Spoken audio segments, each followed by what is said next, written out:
சின்னதாக போயிட்டு கூட திரும்பி வரலாம், மேலேயும் வரலாம். அதனால் இந்த இடம் கொஞ்சம் ரிஸ்க்கு. எந்த ஒரு பார்த்தீங்களா, இது கொடுத்ததுக்கு திருப்பி எடுத்துகிட்டு இருக்காங்க.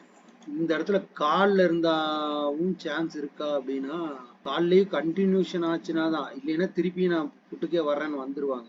ஏன்னா இன்னைக்கு எக்ஸ்பீரியில்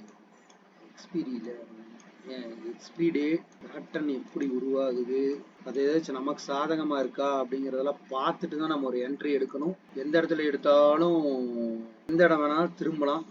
கன்ஃபார்மாக முடிச்சுட்டாங்களா? நல்ல கேண்டில் கொடுத்துட்டாங்க, சல்லுன்னு ஒரு கேண்டில் அடிப்பாங்க. இந்த இறக்கத்துக்கு ஒரு நல்ல கேண்டில் கொடுத்துட்டாங்க. இந்த இடத்துல வேணா ஒரு என்ட்ரி. நான் ரிட்டர்ன் ஆகிறதும் சான்ஸ் இருக்குப்பா, சொல்லக்கூடியது.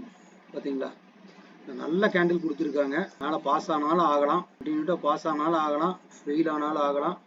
எந்த இடத்துலையும் வெளியே வரக்கு நம்ம தயாராக இருக்கணும். 10 பாயிண்ட் ரீச் ஆச்சுன்னா நம்ம எடுத்துடலாம். 92 ரைட்டு, 98, 20 பாயிண்ட் தர்றாங்களா என்ன? மேலே மேலே மேலே மேலே மேலே மேலே சான்ஸ் இருக்கு. வெயிட் பண்ணுவோம். 20 பாயிண்ட் டக்கு 22 பாயிண்ட் அந்த மாதிரி நான் மேலே சொன்னேன் இல்லையா, மேலே இதை போய் டச் பண்ணுவாங்கன்னு அப்படியே சொன்னேன்ல, அந்த இடத்துக்கு போயிட்டாங்க. எந்த இடத்துல சொல்லியிருந்தோம் கட் பண்ணுறதையே, நம்ம மேலே ஒரு இடம், இதுக்கு மேலே ஒரு கஸ் பண்ணியிருந்தோம். அப்படியே ரிவைண்ட் பண்ணி பார்த்தா தெரியும்.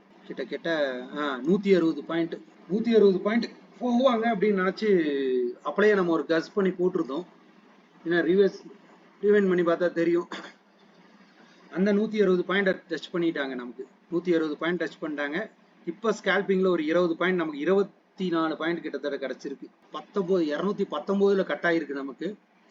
நம்ம என்ட்ரி கொடுத்தது இங்கே 92ல், 192ல் 219 கட்டு 27 பாயிண்ட் கிடச்சிருக்குப்பா.